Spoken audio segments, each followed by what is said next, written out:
Equatorial Guinea is a nation of extremes, oil-rich, yet most of its people live in poverty. The country's landscape is a striking visual metaphor for this divide. Gleaming skyscrapers and luxury hotels rise above neighborhoods where families struggle to meet their most basic needs. Here, the gap between the haves and the have-nots is not just an economic statistic, it's a daily reality, visible on every street corner and in every community. On paper, it boasts Africa's highest GDP per capita, thanks to vast offshore oil reserves discovered in the 1990s. The discovery of oil transformed the nation's fortunes almost overnight, attracting foreign investment and fueling dreams of prosperity. Billions of dollars have flowed into the country, making it one of the continent's wealthiest, at least statistically. But for the majority, daily life is defined by struggle, not prosperity. In bustling markets and rural villages alike, people work tirelessly just to get by. The promise of oil wealth has not translated into better schools, jobs, or opportunities for most citizens. More than two-thirds of Equatorial Guineans live below the poverty line, despite the country's immense oil wealth. In remote areas, families often live in makeshift homes, and children play in dusty streets, their futures uncertain. The contrast between the nation's riches and the reality for its people is stark and heartbreaking. Basic needs like clean water and healthcare remain out of reach for many. Hospitals are often underfunded and poorly equipped, and access to safe drinking water is a daily challenge for countless families. For many, survival depends on resilience and community support rather than government assistance.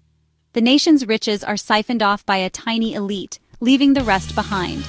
Political power and economic opportunity are concentrated in the hands of a few, while the majority are excluded from the benefits of the oil boom.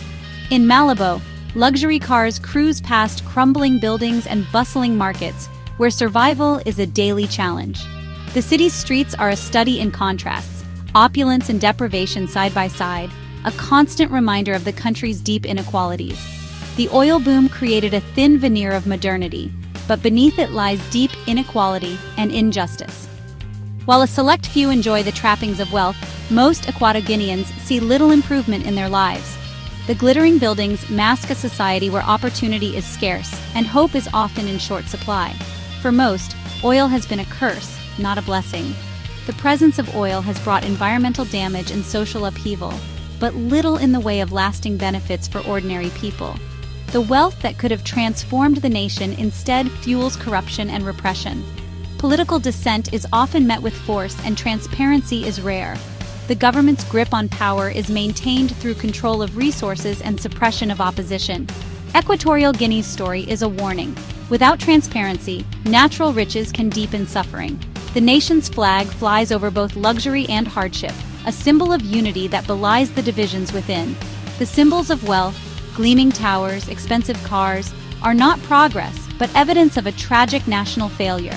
They stand as monuments to missed opportunities and the dreams of a people left behind. This is a country held captive by its own resources, where the promise of prosperity remains unfulfilled.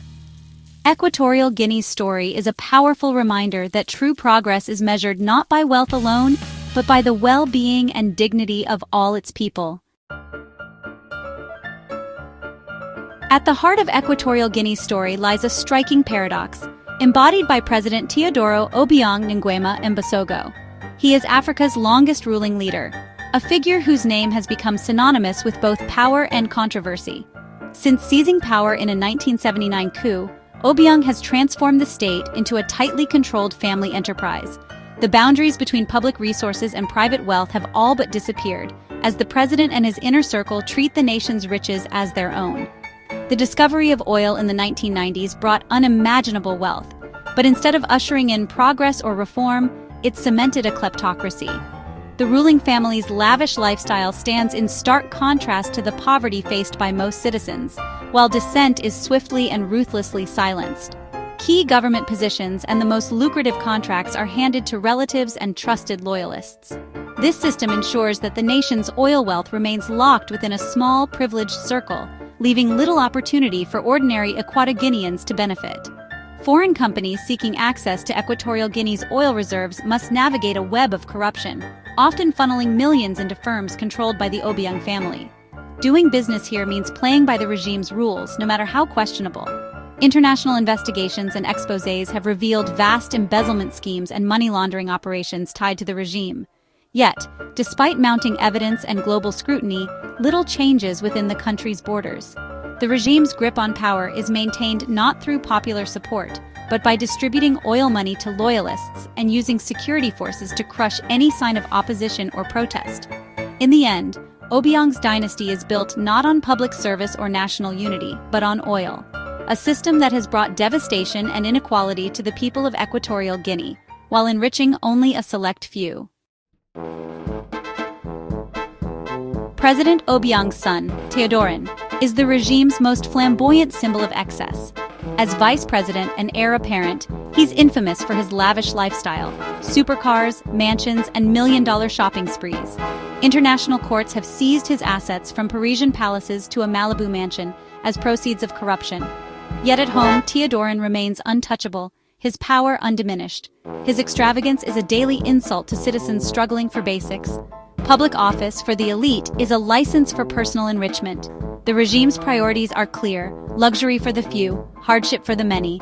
Teodorin's continued prominence shows the system of plunder remains firmly in place.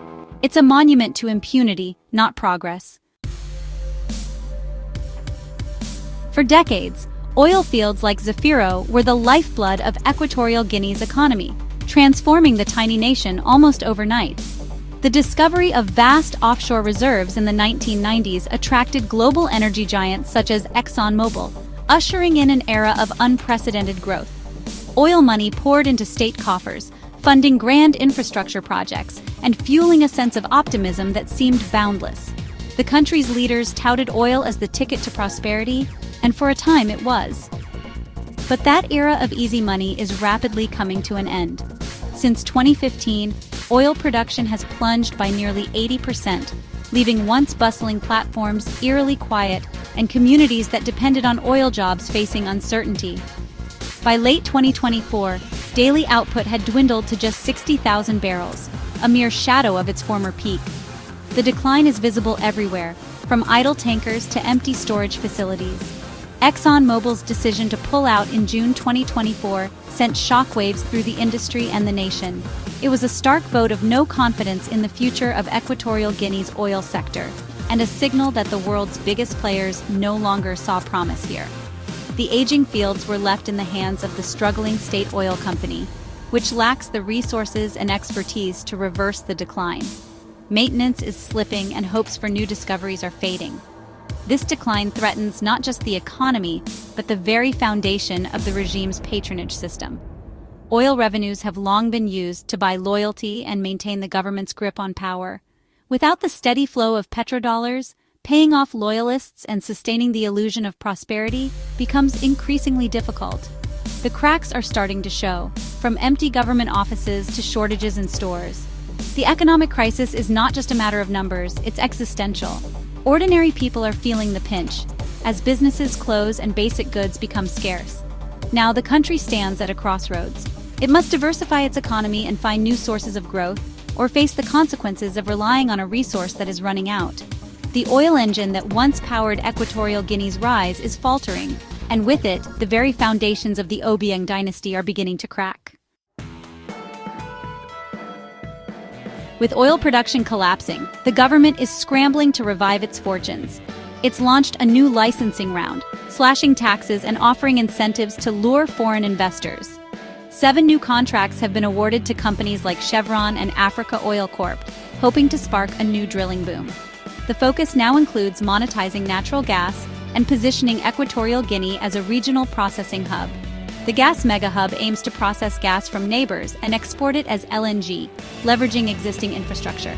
It's a bold plan, but success depends on complex cross-border deals and investor confidence.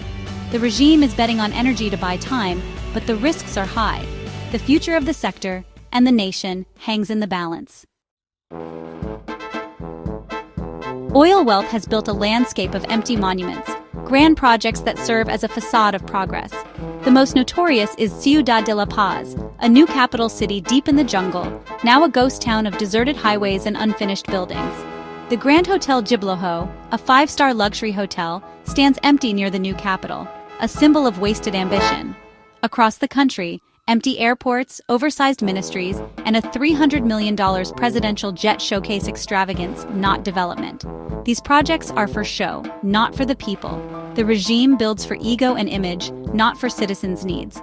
The wealth is spent, not invested, creating a hollow illusion of progress. Scratch the surface, and the reality of neglect and inequality is impossible to ignore. Beneath the surface, Equatorial Guinea is a land of fear and silence. There's no free press, no independent courts, and no space for dissent. Criticism of the regime is met with swift, brutal repression. Arbitrary detention, torture, and intimidation are common. The state controls all media, pumping out propaganda and isolating citizens from the world. Internet access is limited and monitored. Independent reporting is impossible. International allies like China and Russia provide surveillance tech and military support, shielding the regime from Western pressure. The result is a closed society, where the regime's narrative is absolute and opposition is crushed. The walls of repression are reinforced by powerful friends abroad. For ordinary people, hope is stifled by fear. For outsiders, especially journalists, Equatorial Guinea is a fortress of secrecy. Entry requires special permits, and visitors are closely monitored by government minders. Taking unauthorized photos or speaking to locals can lead to detention or worse. The justice system is arbitrary, and even minor infractions can have serious consequences. Genuine reporting is nearly impossible. Citizens risk punishment for talking to foreigners. This climate of fear keeps the country's realities hidden from the world. Few dare to investigate, so the suffering of Equatoguineans remains largely invisible. The truth here is dangerous, and seeking it comes at a high price. Amid the gloom, there are faint signs of change. A major territorial dispute with Gabon over oil-rich waters is now before the International Court of Justice. The case forces the regime to engage with international law and scrutiny, a rare moment of accountability. A peaceful resolution could set a precedent for dialogue over conflict in the region. Meanwhile, declining oil revenues and mounting international pressure are exposing cracks in the regime's grip. The devastation of the 2021 Bata explosions remains a stark reminder of government neglect. As old sources of wealth dry up, the system's sustainability is in question. In these moments of uncertainty, hope for a fairer future begins to emerge.